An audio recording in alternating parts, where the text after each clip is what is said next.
Selamat bertemu kembali para siswa SMA MA kelas 11. Kita akan masuk ke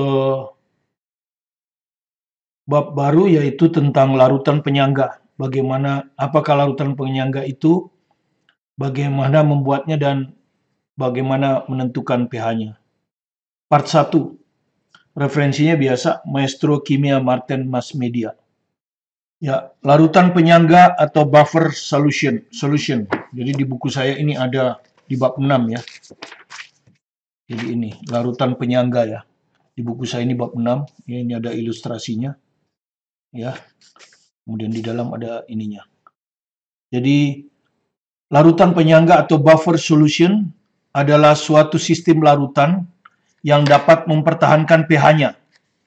Jadi dapat mempertahankan pH larutan ketika ditambahkan sedikit asam kuat tentu, sedikit basa kuat, atau dilakukan pengenceran, maksudnya ditambah air. Ya. Nah, yang pertama dulu, jenis larutan penyangga itu ada dua. Ada larutan penyangga asam, yaitu larutan yang akan mempertahankan pH-nya, pH asam ya, yaitu lebih kecil dari 7. Dan larutan penyangga basa, mempertahankan pH larutan tetap bersifat basa, yaitu pH-nya lebih besar dari 7. Kita mulai dulu dari pertama, larutan penyangga asam. Ya. Jadi, larutan penyangga asam adalah larutan penyangga yang mampu menjaga pH-nya tetap bersifat asam. pH-nya lebih kecil 7. Nah, penyangga asam, larutan penyangga asam itu dibuat dari campuran asam lemah ya, asam lemah. Dan basa konjugasinya. Ya, Anda sudah tahu asam lemah itu asam yang selain asam kuat. Dan Anda sudah belajar asam kuat itu apa ya? Ada HClO4, HCl, H2SO4, HNO3, ya, HBr. Kira-kira seperti itu ya, dibuka kembali di part sebelumnya ya, tentang asam dan basa. Jadi dibuat dari campuran asam lemah dan basa konjugasinya. Basa konjugasi itu biasanya anion, ion negatif. Dan ingat kembali di part sebelumnya bahwa basa konjugasi itu diperoleh dari asam. Di sini asam lemah dikurangi dengan H+, ion H+. Misalnya asam lemahnya asam karbonat, H2CO3. Maka basa konjugasinya dikurangi dengan H+. Hidrogennya berkurang 1 H, kemudian muatannya jadi negatif. Karena min kali plus kan min. Ya, jadi basa konjugasi itu biasanya anion dari asam. Ya, jadi H2CO3 asam lemahnya, HCO3- adalah basa konjugasinya. Ya, seperti ini. Dan basa konjugasi ini biasanya diperoleh dari garam. Ya, garam yang mengandung HCO3-. Ya. Garam yang mengandung HCO3-. Ya. Tapi garam itu kationnya, jadi anionnya harus HCO3-. Kationnya harus kation dari asam kuat, ya. Kation dari basa kuat, sorry. Kation dari basa kuat ya. Ini salah. Kation dari basa kuat, bukan asam kuat, sorry. Kation dari basa kuat, yaitu yang Anda sudah hafal itu LiNaC ya, LiNaC, Li, Na+, K+, atau yang valensinya 2 ya, baca gitu. Ba2+, Ca2+. Ya, biasanya itu. Yang terkenal 4 ini. Ya.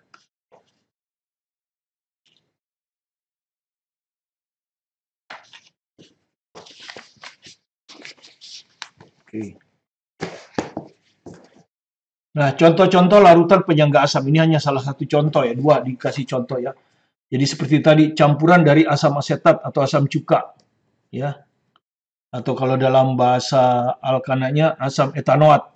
Ya, asam etanoat karena C-nya 2. Tentu ditambah basa konjugasinya, tinggal dikurangi H saja, dikasih min ya, dikurangi H ini. Terus dikasih min, CH3CO-.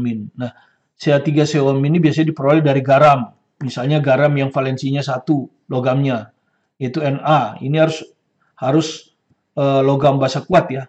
Basa kuat ini. kation dari basa kuat. Jadi Ca3CONa. Kalau yang dari valensinya 1 juga Ca3COK. Tapi kalau hati-hati kalau dengan valensinya 2, Ca ini harus di 2 kali. Ya. Nah, Anda tahu bahwa garam sebagai elektrolit kuat itu terionisasi sempurna dianggap, walaupun tidak mungkin sempurna. 100% atas kation dan anion dalam reaksi satu arah. Jadi reaksinya yang satu arah, dianggap ini habis. Jadi kalau misalnya berasal dari valensi 1, Ca3CONa, ini akan turunnya menjadi Ca3CO- ditambah Na+. Nah, yang kita perlukan kan Ca3CO-nya ini. Ini yang kita perlukan. Ya, dalam perhitungan. Ini tidak perlu. Nah, ini tentu diperoleh dari garam.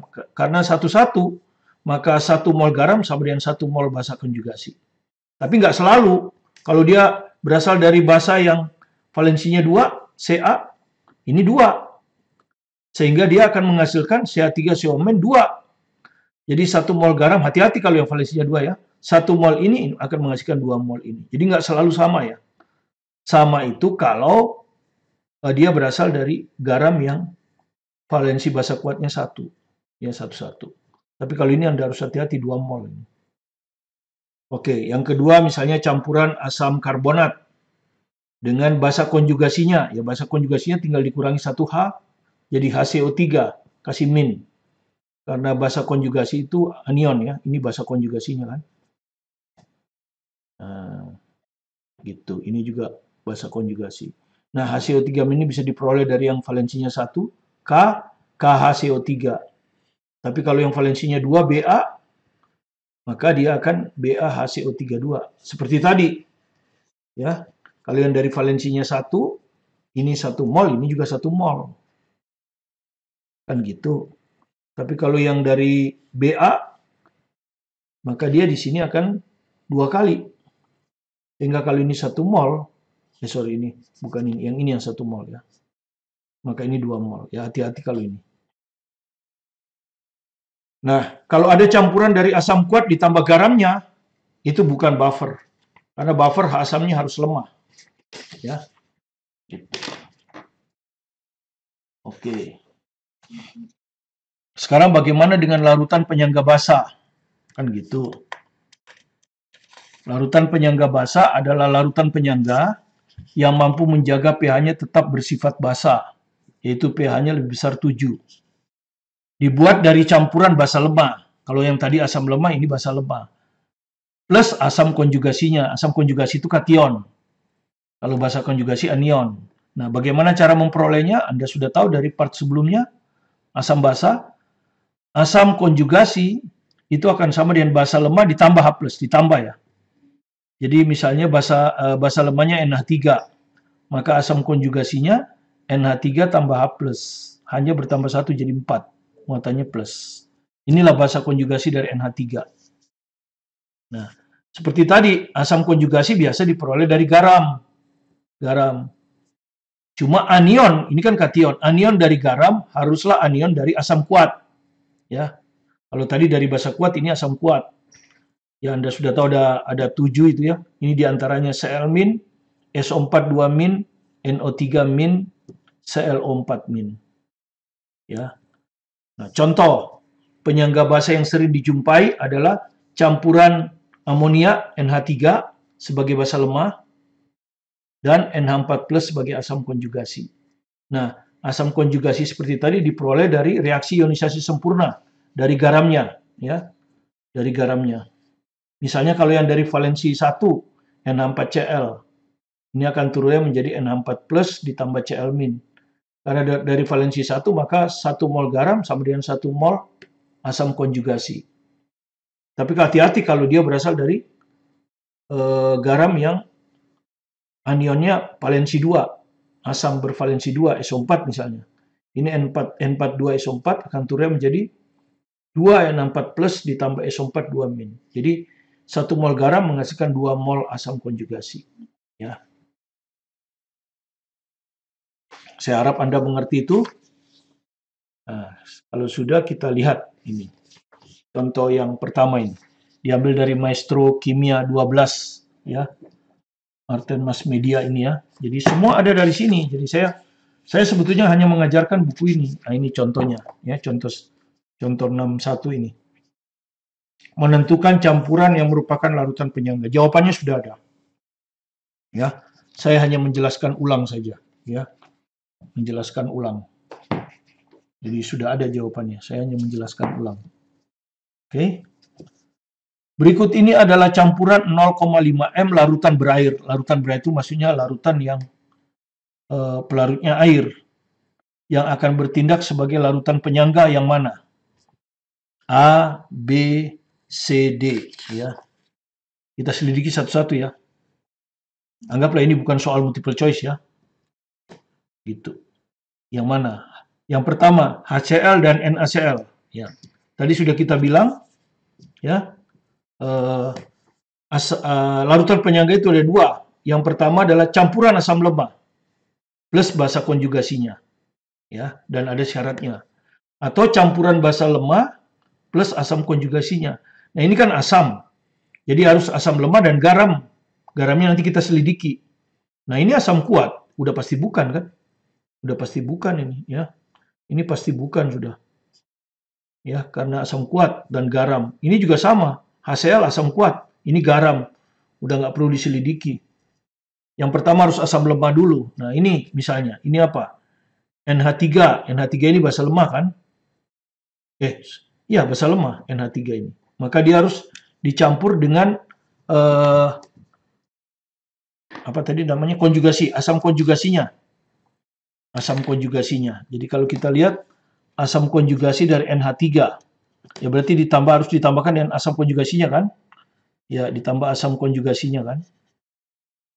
Nanti asam konjugasinya diperoleh dari garam kan? Ini nanti diperoleh dari garam. Biasanya, ya. Jadi Anda lihat sekarang. Asam konjugasi dari NH3, berarti itu harus ditambah dengan H+, toh. Ya, harus ditambah dengan H+. Jadi dia akan jadi NH4+.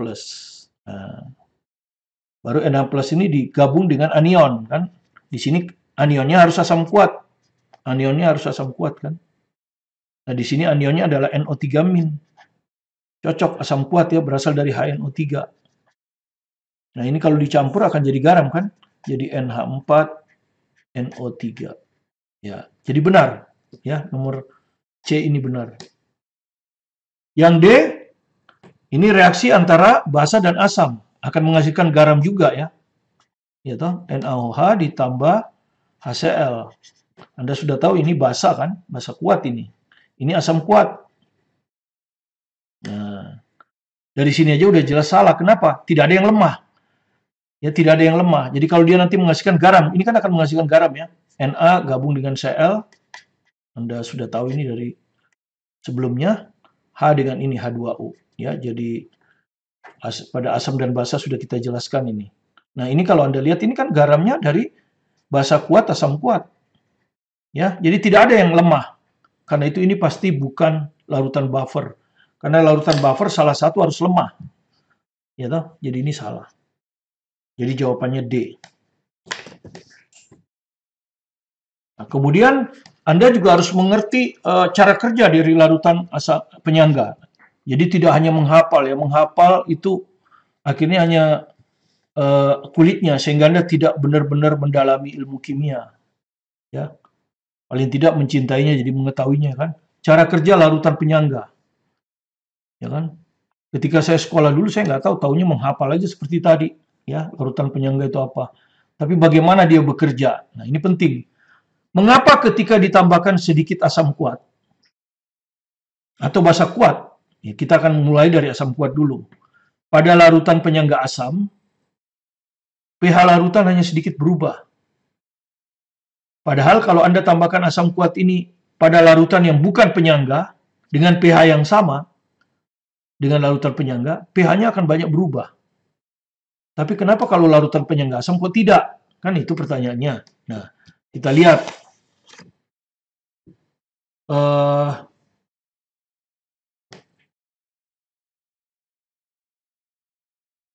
Larutan penyangga asam, itu kan pasti terdiri dari Ca3COH, ya, asam lemah, dan basa konjugasinya. dikurangi H. Jadi CH3CO-. Ya, dan tentu di sini ada ion H3O+ atau H+, sehingga dia bersifat asam. Nah, apa yang terjadi ketika kita tambahkan sedikit asam kuat? Asam kuat itu anggaplah H3O+. Ya, kita tambahkan H3O+. Nah, seperti ini. Misalkan larutan penyangganya adalah CH3COH dan basa konjugasinya CH3CO-, seperti di gambar ini. Nah, ketika di dalam air, asam lemah CH3COH ini akan terurai sedikit dengan reaksi kesetimbangan seperti ini. CH3COH, ya, ketika kita masukkan ke dalam air, ditambah H2OL, maka ini akan sebagai asam akan memberi H+ ke H2O, sehingga H2O akan jadi H3O+ dalam larutan. Kemudian ini akan menjadi basa konjugasi CH3CO-, karena kehilangan hidrogen 1 kan, kehilangan hidrogen 1, CH3COO, kemudian muatannya negatif. Oke, dengan demikian larutan penyangga mengandung 3 spesies seperti di gambar ini. Ada CH3COH, sisa, karena yang teruraikan sedikit ini, di bawah 5%. Kemudian ada CH3CO-, hasil uraian dari CH3COH. Kemudian ada H3O+. Ya. Nah, kemudian Anda tambahkan H3O+ dari luar. Ya, ke dalam. Nah, ketika Anda tambahkan, tentu muatan positif ini akan dinetralkan oleh yang negatif. Ya, jadi ketika ditambahkan sedikit asam kuat H3O+ ke dalam larutan penyangga, maka tambahan ion H3O+ ini akan dinetralkan oleh anion. Ya, karena plus harus dinetralkan oleh min. Basa konjugasi CH3CO- yang ada dalam larutan. Ya. Dengan reaksi kesetimbangan seperti ini. Jadi H3O+ yang Anda tambahkan, ini yang Anda tambahkan ya. Jadi ini yang Anda tambahkan ini. Ini yang ditambahkan, bukan yang sudah ada di larutan ya. Ini segera dinetralkan oleh CH3CO-. Ya, dengan cara ini positif akan memberikan transfer positif ke sini. Kalau ini dapat transfer positif, maka ini akan berubah menjadi CH3COH. CH3COH. Ya. Asam cuka ini kan, aqua. Kemudian ini karena muatan positifnya sudah berkurang 1 dan hidrogennya berkurang 1, dia akan jadi H2O, liquid. Ini reaksi 1. Nah, kalau kita perhatikan di reaksi 1 ini terbentuk, berarti ini akan bertambah. Tadinya ada CH3COH ditambah dengan hasil dari H3O+. Bertambah. Jadi ini bertambah, sementara ini berkurang. Karena sebagian akan menetralkan itu, sebagian kecil. Ya, jadi dalam reaksi 1 menyebabkan asam lemah CH3COH bertambah sedikit dan basa konjugasi akan berkurang sedikit. Tetapi tidak mempengaruhi pH larutan penyangga secara berarti. Ya, karena di sini bertambah sedikit, di sini berkurang sedikit. Sehingga tidak mempengaruhi pH larutan penyangga secara berarti. Nanti kita akan buat hitungannya supaya Anda tampak kuantitatif. Nah, sementara ini bandingkan gambar 2 tengah dan kiri. Jadi ini juga diambil dari buku ini ya. Jadi buku ini sangat jelas tuh. Ya, diambil dari buku ini. Kalau Anda lihat gambar ini. Cuma tidak jelas, makanya saya perjelas di sini. Ya. Jadi ini adalah CH3COH. CH3COH. Ini adalah CH3CO-. Yang mula-mula ada di dalam larutan. Anggaplah 1:1. Karena berasal dari garam yang valensinya 1. Ya, begini. Yang merah ini asam, yang biru ini basa konjugasi. Ketika Anda tambah H3O+, maka CH3COA akan terbentuk. Karena CH3CO- sebagian terpakai menetralkan ini ya. Ini sebagian terpakai sehingga dia berkurang. Jadi ini berkurang, ini bertambah. Tapi kalau kita hitung nanti pH-nya hanya sedikit berubah. Hampir tidak berarti. Gitu. Ya. Itu cara kerjanya. Nah, seperti itu ya. Nah, bagaimana kalau ditambahkan sedikit basa? Jadi kalau tadi ditambahkan sedikit asam, sekarang ditambahkan sedikit basa. Basa kuat. Ya, nah basa kuat itu dinyatakan dengan OH-. Ya, misalnya KOH, NaOH, OH-. Dimasukkan ke dalam larutan yang tadi. asam lemahnya CH3COH, basa konjugasinya CH3CO-. Maka seperti tadi, tentu kalau muatan negatif akan dinetralkan oleh yang punya positif, yaitu ini. Ini punya proton kan. Jadi CH3COH akan menetralkan OH- dengan cara mengirim H+. Karena asam itu kan akan mengirim H+. Sehingga OH- ditambah H+ akan jadi H2O, netral. Nah, ini karena dia kehilangan satu hidrogen, dia akan menjadi CH3CO-. Ya, seperti tadi, akibatnya CH3CO- akan bertambah. CH3COA berkurang karena bereaksi. Ya. Nah, tapi pH-nya tidak akan banyak berpengaruh. Dan itu ditunjukkan pada gambar kanan ini ya. Menambah OH- akan menyebabkan CH3COOH akan terpakai untuk menetralkan ya. Jadi merah ini akan menetralkan sehingga berkurang dan biru akan terbentuk sehingga bertambah. Tetapi pH-nya secara signifikan tidak berubah banyak sehingga bisa diabaikan. Nah, ini adalah cara kerja larutan penyangga asam. Bisa dibaca di buku itu detail. Ya, jadi ini buku ini tebal tapi perinci sehingga benar-benar menuntut pemahaman siswa yang baik ya, tidak hanya menghafal. Nah, kita minta Anda di rumah coba diskusikan dengan temanmu bagaimana cara kerja larutan penyangga basa. Bagaimana kalau larutan penyangga basa?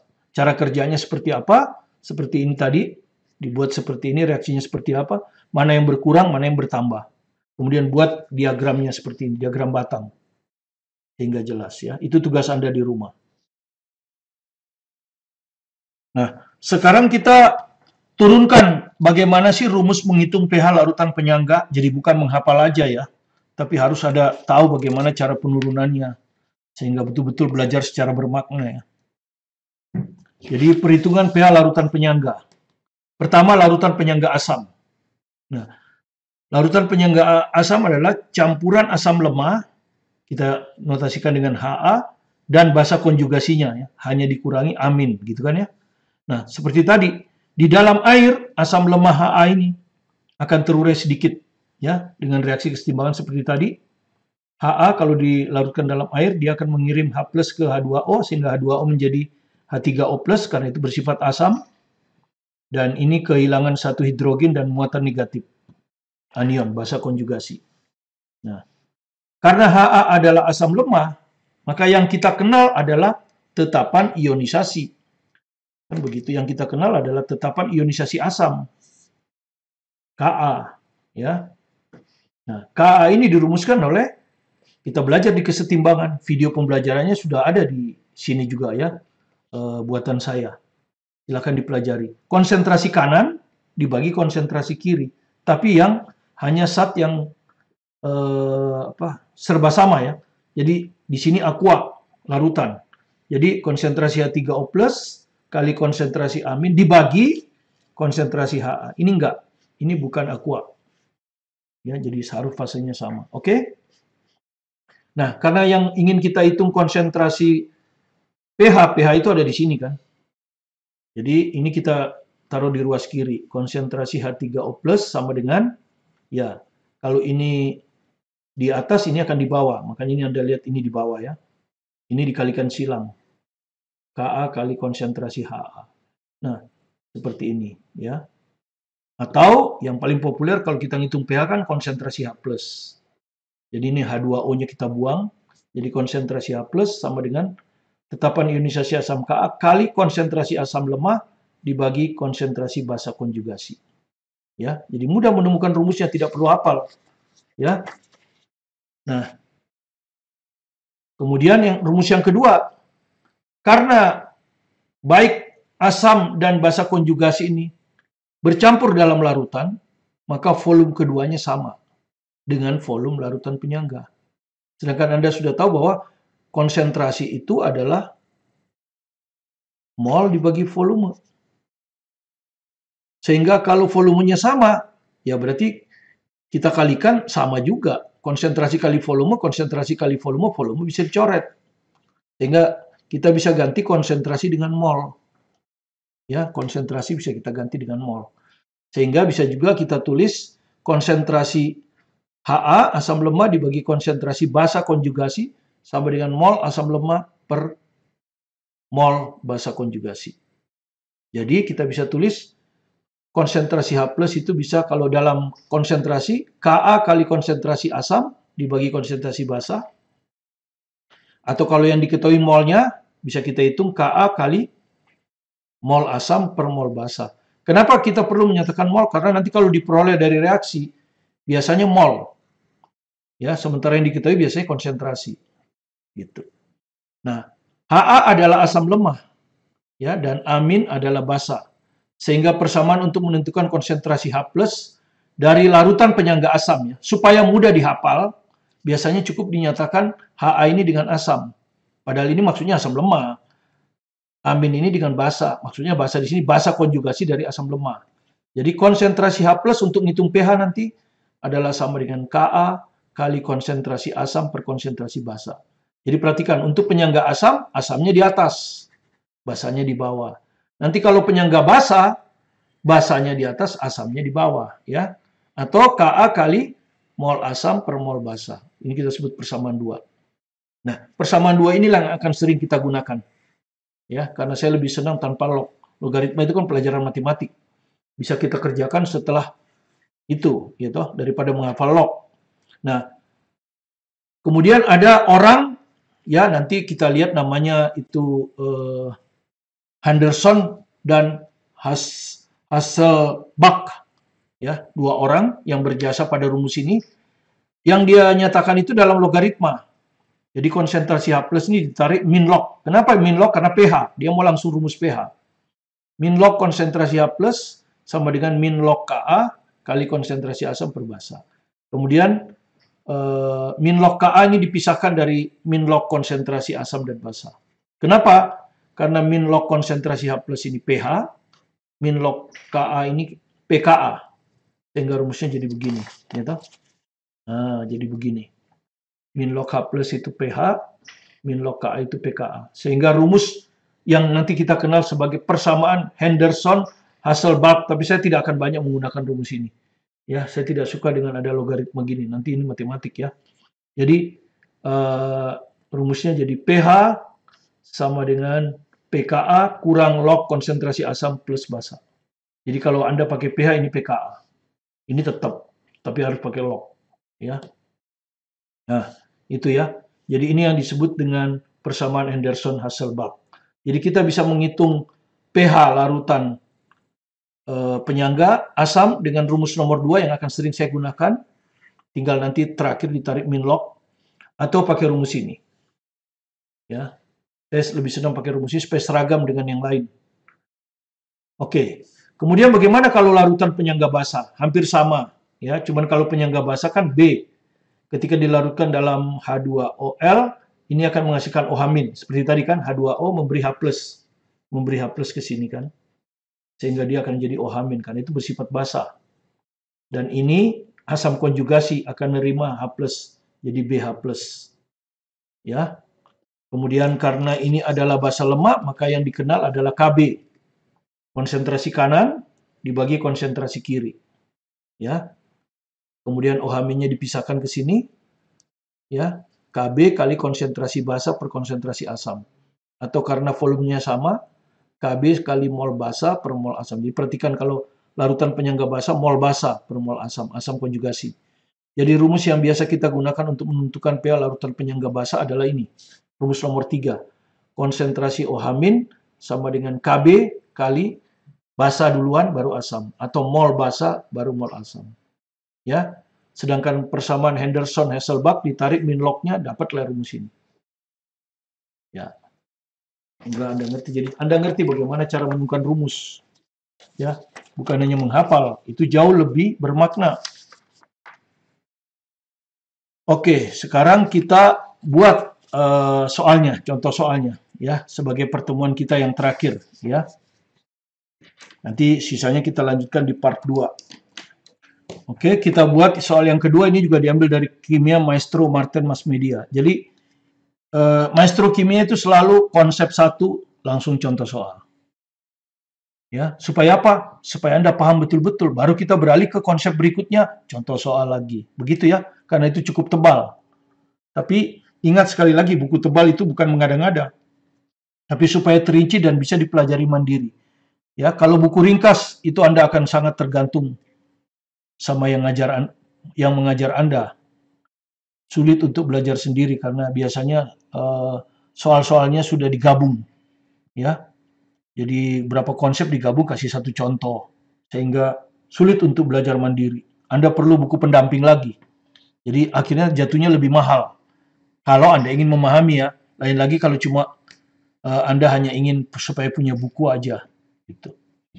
Jadi kita lihat soalnya. Penyangga asetat digunakan dalam studi biokimia senyawa-senyawa dalam sel-sel untuk mempertahankan pH yang bisa mempengaruhi aktivitas biokimia dari senyawa-senyawa ini. Ka CH3COA adalah 1,8 kali 10 min 5. Nah, jadi perhatikan. Ka dari CH3COA itu 1,8 kali 10 min 5. Jadi tetapan ionisasi asam. Kenapa? Karena ini penyangga asam. Nah, larutan penyangga asetatnya adalah di sini. Hitung pH, pertanyaan A dulu ya. Hitung pH, jadi yang A dulu. Hitung pH penyangga asetat yang merupakan campuran asam asetat. Jadi campuran asam asetat. Asam asetat itu CH3COH, asam lemahnya. Ya. 0,1 M, ini juga 0,1 M. Ya. Konsentrasinya. Dan natrium asetat, CH3CONA, valensinya 1. Jadi Anda sudah tahu kalau valensinya 1, ini nanti akan terurai kan, menjadi CH3COO-. Nah, inilah yang bahasa konjugasi dia. Inilah bahasa konjugasi ini ya. Inilah bahasa konjugasi. Ya. Nanti hasilnya 1 mol 1 mol ya.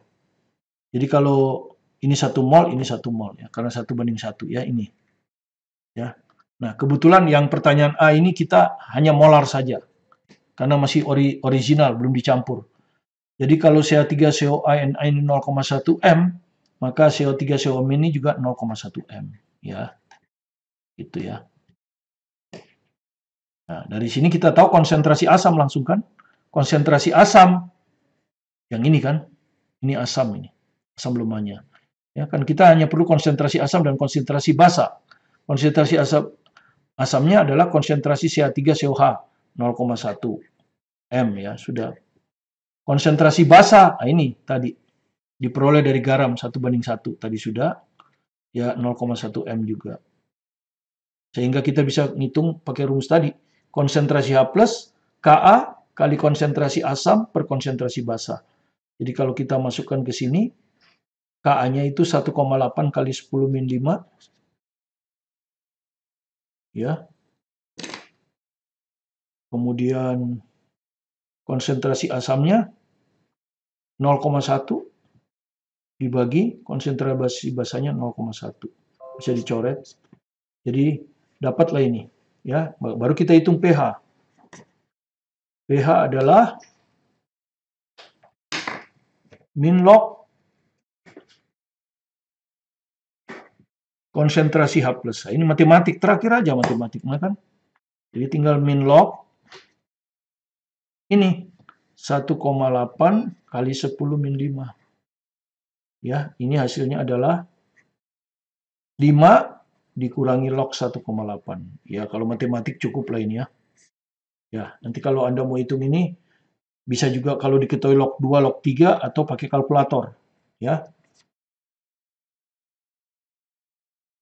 Nah, biasanya kalau soal SBMPTN, itu kan tidak boleh pakai kalkulator. Biasanya dibilang log 2, 0,30, saya buat gampang aja 2 desimal ya.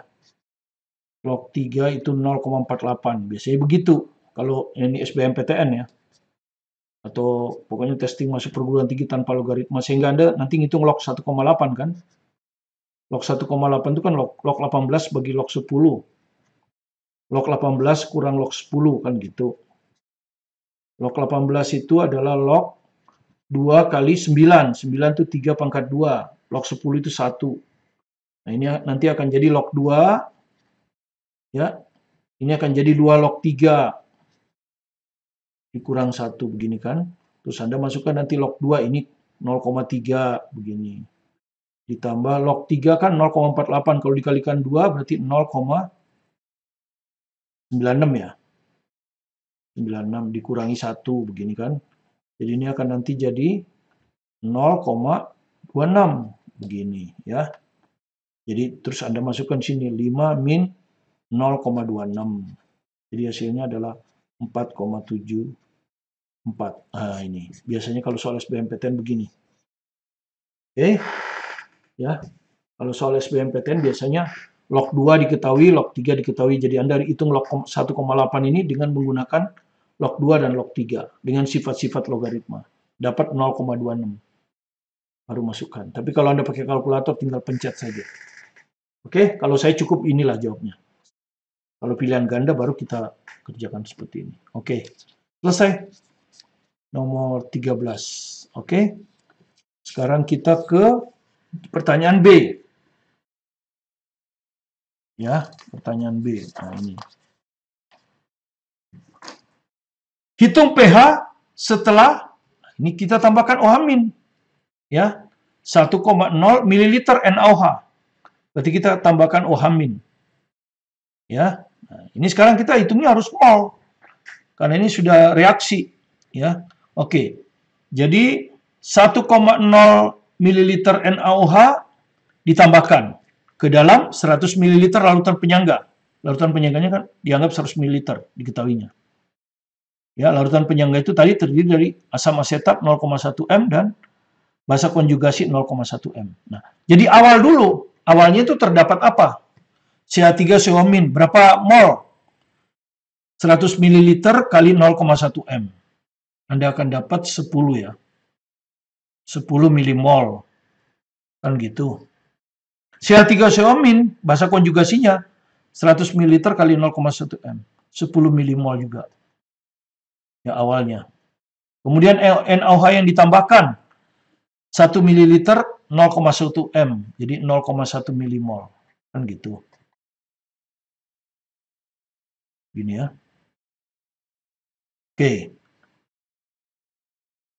Sekarang di dalam air tadi ya, di dalam air ya, NaOH ini kan terurai jadi OH-.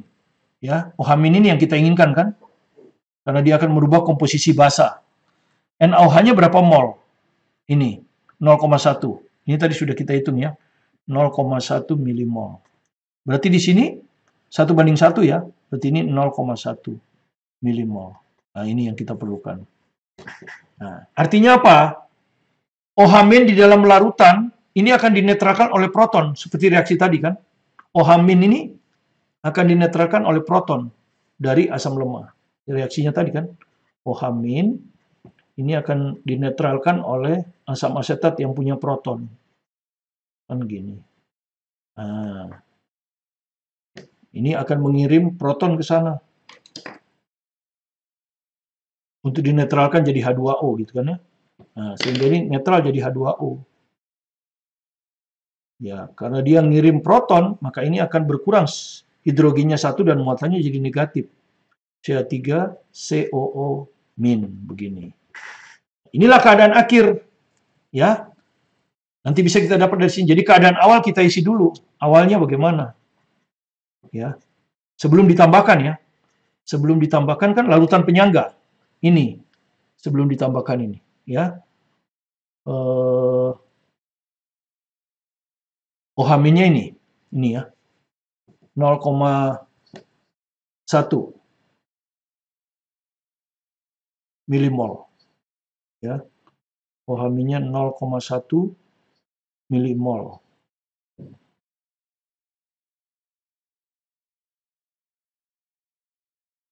Ya, keadaan awalnya ya, ini kan ditambahkan. CH3COH ini 10 milimol. Kemudian CH3CO- di sini nih, ya. Ini 10 milimol. Nah, seperti itu. Kemudian OH- ini kan dinetralkan semua jadi H2O. Habis berarti dia kan? Habis ini. Jadi dia dikurangi karena bereaksi. Ya, sehingga nanti kalau kita jumlahkan Ini keadaan akhir. Ya, milimol, semua milimol. Ini perubahan. Berubah ya.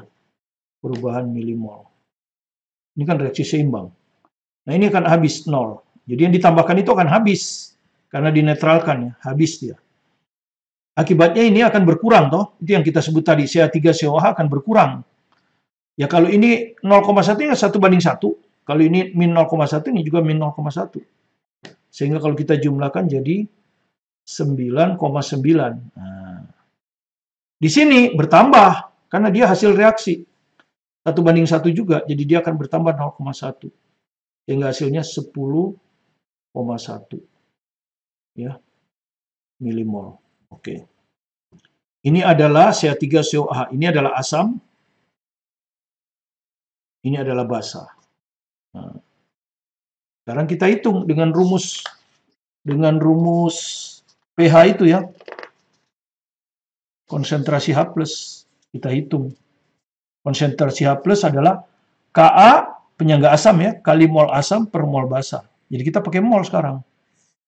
Karena sudah jadi mol. Karena reaksi, kalau reaksi itu pasti menyangkut mol. Ya, molnya yang berubah. Ka tadi berapa? 1,8 kali 10⁻⁵. Kali mol asam barusan kita dapat dari tabel keseimbangan ini. Mol asam yang ini, 9,9 milimol ya. Nggak apa-apa, sama-sama milimol kan. Ini milimol. Yang basa 10,1. Ini juga milimol. Nah, seperti ini. Jadi ini Anda tinggal hitung ya. Jadi saya nggak akan menghitungnya. Kalau Anda hitung, ini kira-kira kalau kita hitung ya, Anda pakai kalkulator aja ya. Ini hasilnya adalah 1,76 kali 10⁻⁵. Nah, kira-kira gitu. Jadi cukuplah. Jadi pH-nya sama dengan ya, min log ini kan konsentrasi H+.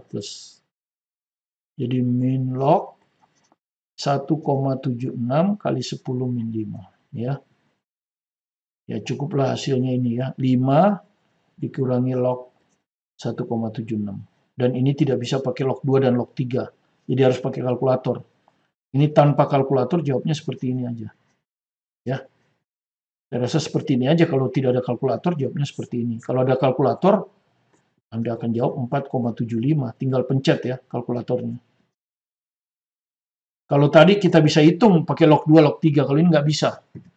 Ya, karena dia tidak terdiri dari 2 dan 3, tapi ada bilangan lain. Bilangan prima lain yang berarti logaritmanya harus kita masukkan lagi. Ya. Oke ini. Jadi Anda lihat, ditambahkan sedikit asam, dia berubahnya sedikit aja. Tadinya pH-nya berapa? Tadinya pH-nya berapa? 4,74. Ya, ditambah sedikit basa, pH-nya hanya berubah 0,01. 4,75. Hanya bertambah 0,01. Kecil kan? Dianggap bertahan. Ya. Nah, nanti Anda bedakan dengan jawaban C. C yang bukan penyangga. Jadi yang C ini adalah 1,0 ml NaOH. 0,1 M, sama dengan tadi, persis sama. Ditambahkan ke dalam larutan bukan penyangga. Sama, 100 ml juga. pH-nya 4,74, sama dengan penyangga asam tadi. 4,74 juga kan? Ya, 4,74. Mari kita lihat. Ya, tentu kita hitung dulu konsentrasi OH- yang ditambahkan.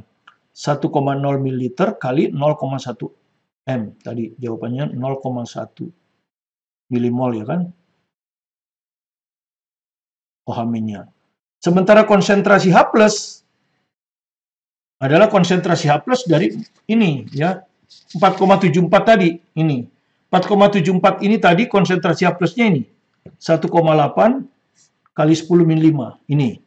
Ya, sudah didapat sebelumnya. Itu diperoleh dari pH kan? Jadi Anda nanti buat begini. pH itu kan min log konsentrasi H+. Nah, begini sama dengan 4,74. Nanti didapatlah konsentrasi H+. Balik lagi ini. 1,8 kali 10⁻⁵. Ya, sudah dihitung sebenarnya. Oke. Nah, ini M loh ya. Berarti H+-nya berapa mol? H+-nya berapa? 100 ml kan? Ini yang awal, sebelum ditambahkan OH-. 100 ml kali M. Ini. Ya, kalau Anda hitung berapa ini? 1,8 kali, ini 10 pangkat 2 ya. Jadi 10 min 3. Nah, 10 min 3 milimol. Seperti ini. Ya. Atau kalau kita bikin desimal, berapa ini? 0,0018 milimol. Nah, sekarang kita bentuk reaksinya, tapi ini bukan reaksi keseimbangan. H plus ini, ya, H plus ini akan ditambah dengan OH- ini kan, bereaksi kan. Ini kan H plus, karena bukan penyangga kita ambil H plusnya saja. H plus ini akan bereaksi dengan OH- membentuk H2O. Ya kan? Oke. Nah, awalnya H plus berapa? Awalnya H plus itu ini. 0,0018. OH- 0,10. Nah, tentu ini 1:1. Jadi yang sedikit akan habis. Ini dengan ini jelas sedikit, lebih kecil. Ini akan habis. Min 0,0018. Yang ini berkurang 0,0018. Ini mula-mula nggak ada. Gitu. Nggak usah kita hitung lah. Kalaupun ada nggak usah kita hitung. Ini akan ada 0,0018. Tapi nggak berpengaruh. Karena yang ingin kita hitung kan konsentrasi H plusnya kan. Dan konsentrasi OH-. Jadi akhir H plusnya habis nih. Karena dia kalah. Habis malah H plusnya. Ya. Jadi sifat asamnya habis. Malah sifat basa yang muncul kan. Ini kalau kita kurangi berapa ini? 0, kalau kita kurangi berapa itu? 0,0982 ya. 0,982 dikurangi biasa ya. Oke, dengan demikian dari sini kita bisa ngitung pH-nya. Ya. Oke, sebelumnya kita hitung dulu volume campuran karena ini milimol kan. Kalau mau konsentrasi kan harus tahu volume. Volumenya tentu volume campuran. Tadinya penyangganya 100 ml ditambah 1 ml. Jadi volume campuran sekarang 101 ml. Nah, sehingga konsentrasi OH- mol bagi volume. Molnya ini 0,0982. Volumenya ini 101. Nah, ini ya. Kalau Anda hitung, ini kira-kira 9,7 kali 10 min 4. Konsentrasi OH-. Berarti kita harus hitung pOH ya. pOH min log konsentrasi OH-. Jadi sama dengan min log 9,7 kali 10 min 4. Berarti dia akan sama dengan pOH ini masih ya. 4 dikurangi log 9,7. Kan begini. Baru kita hitung pH-nya. 14 kurang pOH. Kan gitu. Jadi 14 kurang ini.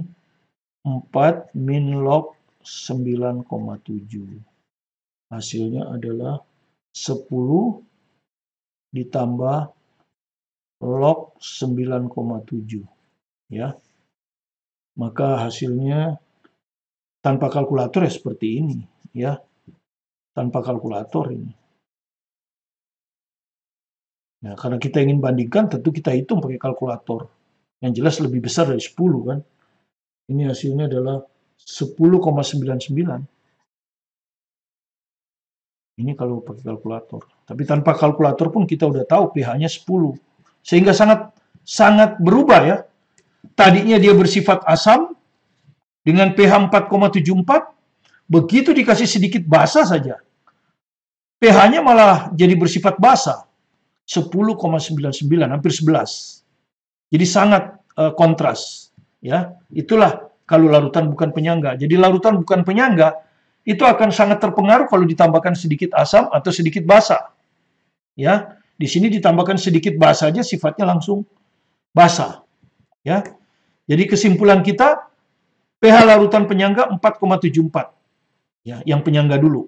Ketika ditambahkan sedikit basa kuat ini, pH larutan hanya berubah 0,01, 4,75 kan?